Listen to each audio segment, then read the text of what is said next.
Résistants, résistantes, bonjour. Il est temps pour nous de se lever, de réagir. Cela fait 30 ans, plus de 30 ans même, que des politiques de gauche ou de pseudo-gauche ou de droite s'entêtent à entraîner la France vers sa perte, vers sa disparition, avec la complicité des médias officiels. C'est pourquoi nous avons créé ce journal de réinformation.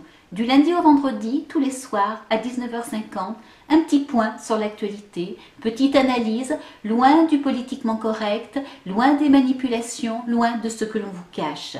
Il est nécessaire d'avoir une véritable information, tout simplement parce que 2012, c'est l'année de tous les dangers, mais c'est aussi l'année des élections. Et à ce titre, nous avons une chance d'être entendus des politiques et nous devons exiger que les politiques prennent en compte nos exigences. Souveraineté de la France, préserver nos valeurs, lutter contre l'islamisation qui la menace. Actuellement, c'est exactement le contraire qui est fait. Chaque jour, des anecdotes, des faits nationaux, internationaux, des faits divers nous prouvent que nous allons exactement à l'encontre de ce que demande le peuple français. Quelques exemples au hasard. Tout d'abord, on peut dire « j'accuse », oui. J'accuse Jean-François Copé de vouloir aligner le statut des salariés français sur celui des salariés chinois pour plus de concurrence. Au nom de quoi? Si on doit changer de modèle économique, il va falloir qu'on réindustrialise la France, qu'on relocalise les activités, qu'on fasse du made in France. Et du made in France, ça veut dire qu'on doit gagner la bataille des coûts et de la qualité. Vous savez, quand on dit le rapport qualité-prix, eh ben on doit gagner et la bataille des coûts et la bataille de la qualité. L'Allemagne, elle a plutôt gagné la bataille de la qualité, mais de l'autre côté, vous avez la Chine qui produit à des coûts très bas. Eh ben nous, il faut évidemment qu'on imagine demain une organisation du travail et donc un temps de travail qui nous permet d'être plus compétitifs. Donc ça veut dire par exemple que par branche, on peut imaginer demain que quand on est dans l'hôtellerie ou dans le BTP ou dans le numérique ou dans le nucléaire ou dans les services, c'est pas la même durée horaire. Bon, premier. Qu'est-ce que ça veut dire? Qu'on va avoir des salaires de misère, qu'on va devoir travailler 45, 50 heures par semaine, qu'on va payer, si on le désire et si on le peut, nous-mêmes, notre retraite, notre sécurité sociale qui vont disparaître du système de répartition? J'accuse encore François Hollande qui met sur le même plan, ou même, c'est même pire, qui dit qu'il privilégie le travailleur chinois ou le travailleur du Bangladesh aux dépens du travailleur français.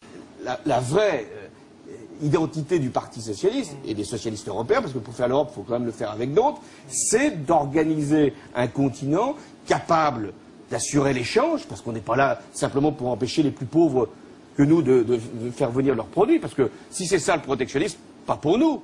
Parce que qu'est-ce que ce serait comme conception, finalement, de la solidarité à l'égard du Sud, si par rapport à des produits fabriqués par le Sud. Ça, c'est la rhétorique de gauche pour ne rien faire. Non, je pense que c'est quand même très important de défendre le sous-prolétariat indien, c'est vrai. Mais ça n'est pas ce qu'attend votre électorat. Ah ben, je suis désolé, mais je crois qu'on a aussi une mission internationaliste. On n'est pas là simplement pour être des protecteurs de nos propres citoyens. J'accuse nos politiques qui encouragent depuis des lustres immigration et islamisation pour introduire la nouvelle civilisation que Martine Aubry appelle de ses voeux et qui est destinée à remplacer la nôtre. J'accuse les pouvoirs publics de laisser ouvertement des gens appelés à l'émeute, à la révolution dans les banlieues, comme ça a été le cas le 8 décembre à Bagnolet, où un Tariq Ramadan ou une Ouria Boutelja ont carrément demandé aux gens de s'inspirer des printemps arabes, dont on sait qu'ils ont abouti à des gouvernements islamistes. Regardez l'aspect positif de ce qui se passe. Donc au moment où je dis qu'il y a des dynamiques extrêmement intéressantes dans le monde arabe, il y a des mouvements intéressants qu'il faut accompagner, où des populations aujourd'hui sont en train de dire non. C'est-à-dire qu'elles expriment le refus d'un ordre, elles expriment le refus d'imposition, elles expriment le refus qu'on pense pour elles, et ça, c'est posé dans ce pays-là, c'est un racisme structurel anti-musulman, et que effectivement, ça, on peut l'appeler islamophobie, et que cette islamophobie, nous ne la distinguons pas du racisme structurel anti-noir, du racisme structurel contre les Roms, des gens du voyage, ou contre même l'absolu, l'inacceptable attitude qu'on a par rapport à l'immigration. Il faudrait quand même que vous fassiez attention. Il faudrait quand même que vous fassiez attention qu'au moment où vous vous dites citoyen, ça ne puisse pas vouloir dire que vous revendiquez des droits citoyens et que vous fassiez silence sur les droits humains. Parce que les immigrés ont des droits humains. Et sur la question de l'éducation, moi, encore une fois, j'ai été et je suis de ceux qui sera pour se battre pour que les filles qui portent le foulard rentrent à l'école. Mais j'ai des questions fondamentales sur l'école aujourd'hui. Cette école à deux vitesses, cette école en plus dans la substance de ce qui est enseigné, qui fait des clivages dans les mémoires, qui fait des clivages dans les histoires, qui fait des clivages dans les appartenances. C'est ça que j'aimerais questionner. Qu'attendent les pouvoirs publics pour interdire le sol français à un Tariq Ramadan? Qu'attendent les pouvoirs publics pour déchoir Ouria Boutelja de sa nationalité? On ne peut pas accepter cela.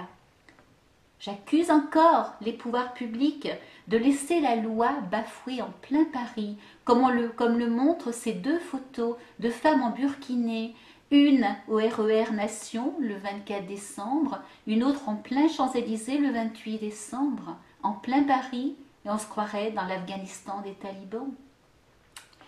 La guerre est déclarée contre notre pays, et ce sont les islamistes qui l'ont déclarée.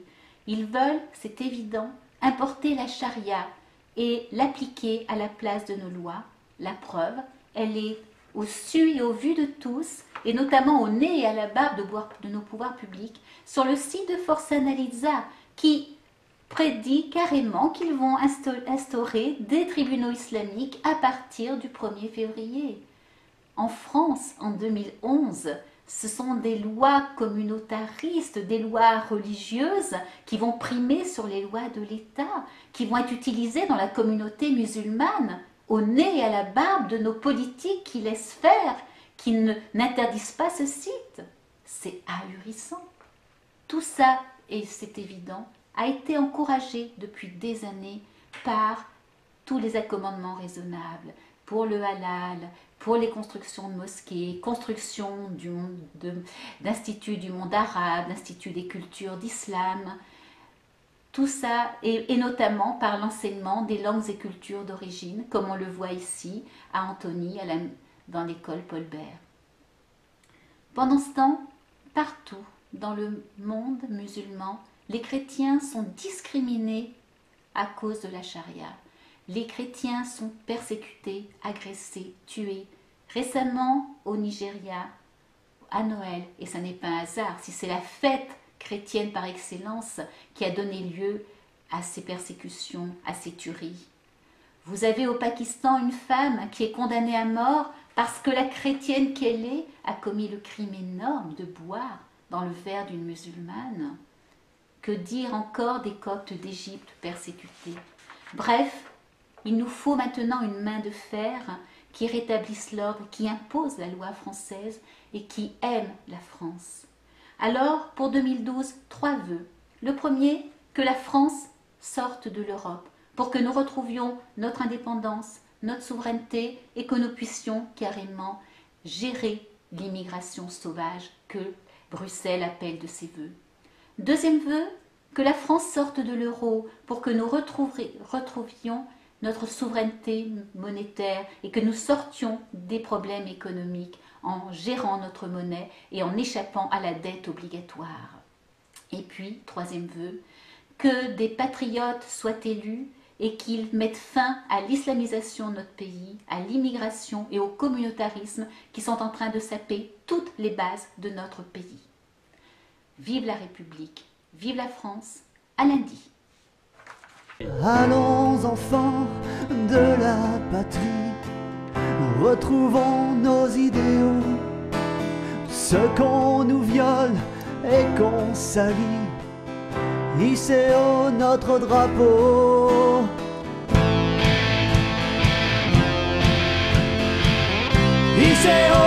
notre drapeau.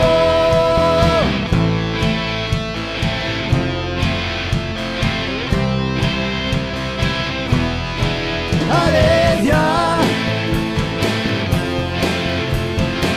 la France est en résistance.